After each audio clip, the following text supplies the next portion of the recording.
Hi friends, welcome to Madhavi Allagadda. మీరైతే ఎలా ఉన్నారు? బాగున్నారా? మీరు బాగుండాలని మనస్ఫూర్తిగా కోరుకుంటూ ఈరోజు వీడియో వచ్చేసేందుకు అంటే ఈరోజు వచ్చేసి మేము అబోబిలం వెళ్ళామండి. అదే పాంప్లెట్ స్వామికి అమ్మ వాళ్ళు వెళ్తుంటే మేము కూడా వెళ్ళాము. ఇంక ఇక్కడ స్నానాలు ఎందుకు చేస్తున్నామంటే ఇంటి దగ్గర చేసేసినా కూడా మేమైతే కన సాములకి మెట్లకి అంతా బొట్లు పెట్టుకుంటూ వెళ్ళాలని చెప్పేసి చల్లనీళ్ళ స్నానం చేసేసి ఇక్కడ మా పిల్లలు మా చెల్లెలు చాలా పిల్లలు అంతగా మంది స్నానం చేసినారు. మేము చల్లనీళ్ళతో స్నానం చేసి మెట్లమ్మడి బొట్లు పెట్టాలనేది ఆచారము. అంటే మేమే కాదు, చాలామంది పెడతారు. చూడండి ఎంత బాగుందంటే లొకేషన్ అంత బాగుంది. ఇక్కడేంటంటే ఎండల కాలం కదా, నీళ్ళు ఎక్కడి నుంచి వచ్చాయంటే కనుక అది దేవుని మహిమ అండి. నీళ్ళు ఎక్కడి నుంచి వచ్చాయో అందరికి ఎవరికి కూడా తెలియదు, నాకైతే అస్సలు తెలియదు. కానీ ఇక్కడ మటుకు ఎండల కాలం కానీ వానల కాలం కానీ ఫుల్ నీళ్ళు ఉంటాయి. ఎంత ఎండల కాలం కానీ నీళ్ళు ఉంటాయి. ఇంకెక్కడేందంటే కనుక పక్కడే బొట్లు పెట్టేసి ఆయన ఆ లక్ష్మీనరసింహస్వామికి బొట్లు పెట్టేసి అందరినీ సాగనంపుతుంటాడు. లక్షణంగా రండి అని. అంటే మెట్ల వరకే బొట్లు పెట్టడం కానుంచి 8 కిలోమీటర్లు నడచాలి మొదలెట్టే కాడికి. అంటే అక్కడ ఏంటంటే కనుక చాలా అడవిలో ఉన్నాడు స్వామి. అక్కడికి వెళ్ళాలంటే కనుక చాలా కష్టము. కానీ మాకైతే కనుక ఈజీగా వెళ్ళిపోయినాం. ఆ పిల్లలతో మేము ఎక్కడ నడచలేమో అనుకోయింటిమి. చూడండి, ఇంక ఇక్కడి నుంచి స్టార్ట్ అయినాం కదా. తను ఏదో మొత్తానికైతే కనుక ఫ్రీగానే పెడతారు. కొంతమంది డబ్బులు తీసుకుంటారు. కానీ దేవుని బొట్టు కదా, అందరికీ ఇష్టమే పెట్టుకోవాలని. ఇక్కడ ఏంటంటే మా అమ్మ కుంకుమ పసుపు అన్నీ సిద్ధం చేస్తుంది. కుంకుమ పెట్టుకుంటా ఒకరు పసుపు పూసుకుంటా వెళ్తే చాలా మంచిదంట. అనుకునే కోరికలు తొందరగా నెరవేరుతాయంట. నేనైతే చాలా కోరుకున్నాను. ఆ పాంప్లెట్ ఎప్పుడు నెరవేర్చాడో నాకైతే తెలియదు, కానీ నా యూట్యూబ్ సక్సెస్ కావాలని చెప్పేసి. ఇంకా ఇక్కడ ఏంటంటే చూడండి, కుంకుమ పసుపు రెడీ చేసి నీళ్ళు సిద్ధంగా పెట్టుకున్నాం.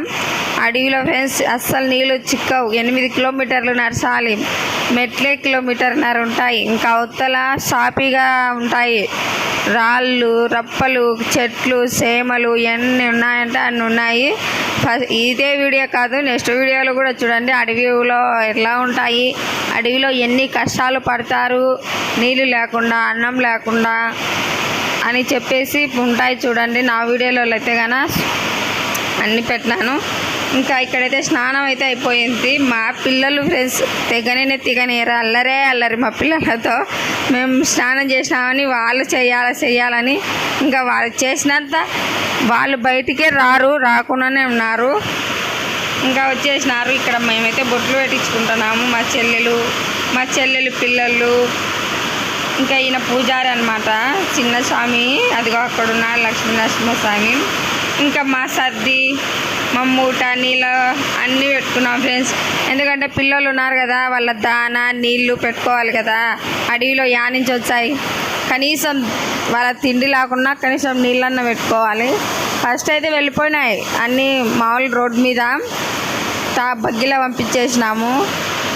ఇక్కడ ఏంటంటే కనుక అస్సలైన బొట్టు పెట్టుకుంది పక్కకి వెళ్ళరు. ఎవరైనా బొట్టు పెట్టుకోవాలి. లక్ష్మీనరసింహ స్వామి దగ్గరికి వెళ్ళాక ప్రతి అడుగున ఉంటారు ఫ్రెండ్స్. బొట్టు లేని పైకి వెళ్ళొద్దని చాలా కోరికలు ఉంటాయి.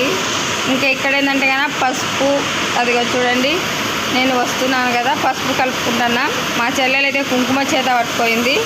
ఇంకా మా చిచ్చిరిపీడు కూడా చెల్లెల కొడుకు ఎలా నడుస్తాడో అని చాలా భయపడినాం మేమైతే కానీ చాలా బాగా నడిచినారు పిల్లలు. ఇంకా ఇట్లా పెట్టుకుంటా 1.5 కిలోమీటర్ పెట్టాలా ఫ్రెండ్స్. మెట్లయితే కనుక 1.5 కిలోమీటర్ ఉన్నాయి. మాకైతే కనుక పోయేటప్పుడు కానీ వచ్చేటప్పుడు కానీ అలుపులేదు, కానీ ఇంటికి వచ్చినాక చాలా అలసట తగిలింది.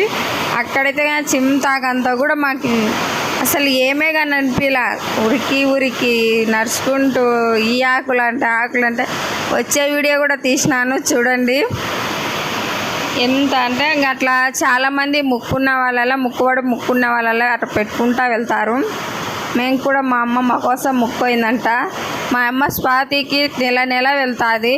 స్వాతికి వెళ్ళినప్పుడు మా చెల్లెళ్ళు ఎవరు పోయినా కూడా వాళ్ళ చేతులతో ఇట్లా బొట్టు పెట్టించాది. కుంకుమ పసుపు పెట్టితే చాలా మంచిది, అనుకునే కోరికలు నెరవేరుతాయని చెప్పేసి నానైతే కన నీ మనసులో ఏం కోరికందో బాగా గట్టిగా అనుకొని బొట్లు పెట్టని చెప్పేసింది. అంటే నాకు కూడా ఈ ముక్కుబడి ఉంది, నేను కూడా మెట్లకు బొట్టు పెట్టుకుంటూ వచ్చాను అనుకున్నాం. ఎప్పుడో చిన్నపిల్లప్పుడు పోయినాను మా స్వామికి, ఇంకే ఇప్పుడు వెళ్తున్నాను ఫ్రెండ్స్. మా అమ్మ అనుకునే కోరిక ప్రకారం అయితే బొట్లు పెట్టినాను. ఇంకా నా కోరికకైతే కానీ నెక్స్ట్ ఎప్పుడు వెళ్తానో అప్పుడు మళ్ళీ అట్లా బొట్టు పెట్టుకుంటా వెళ్ళాలి. ఇంకా ఇక్కడ అందరు మేమే కాదు ఫ్రెండ్స్, చాలామంది అనుకున్న వాళ్ళంతా పెడుతూనే ఉంటారు. మా చిచ్చరు పిడుగులు ఏంటంటే మా పిల్లలు అమ్మ రా, అమ్మ అవ్వ రా, పిన్ని రా అని పట్టినారు. మా చిన్నోడైతే కానీ వాళ్ళ నానమ్మడి పోయినాడు, అందుకే నాకు ఏ శ్రమ లేదు. మా చెల్లెలు కొడుకు వచ్చినాడు కదా పాపం, వాడైతే ఎంత కష్టపడినాడంటే వాడు కష్టపడి కాక అందరిని ఏడిపించాడు, చిన్నపిల్లడు కదా. ఇంకా ఈ రాళ్ళు రప్పలు దాటుకుంటూ వెళ్ళాలంటే పాంప్లెట్ ఎక్కి అయ్యో రామా అనిపించాలి చాలామందికి. దావలో కొందరు ఎదురైనారు, వదినా అని చెప్పేసి థ్యాంక్స్. చూడండి ఫ్రెండ్స్, మేమైతే కానీ ఒక ½ కిలోమీటర్ వచ్చేసినాం అంతే. అలా వంగి బొట్లు పెట్టుకుంటూ రావాలి. అలా వంగి బొట్లు పెట్టుకుంటూ వచ్చాక ఒక ½ కిలోమీటర్ వచ్చినాము. 1 కిలోమీటర్ వచ్చినాక ఒక అన్న పిన్ని ఇంకా వాళ్ళల్లా తోడైనారు. పాపం వాళ్ళైతే నర్సలేకపోయినారు ఫ్రెండ్స్. మా సపోర్ట్ తీసుకొని మాతో పాటు వాళ్ళు వచ్చినారు. చూడండి, మేమే కాదు కదా వేరే వాళ్ళు కూడా పెట్టుకుంటూ పోయినారు. అంటే ఇంకా ఇప్పుడు తక్కువ, అప్పుడైతే కన్నా ఇంకా స్వాతి కానీ పాంప్లెట్ వాళ్ళు ఎప్పుడు కానీ ఎక్కువ మెట్లు అసలు పట్టారనమాట. ఓకే ఫ్రెండ్స్, మొత్తానికైతే ఈరోజు వీడియో నా వీడియోలు నచ్చినట్టయితే లైక్ చేసి షేర్ చేసి సబ్స్క్రైబ్ చేసుకోండి. అలాగే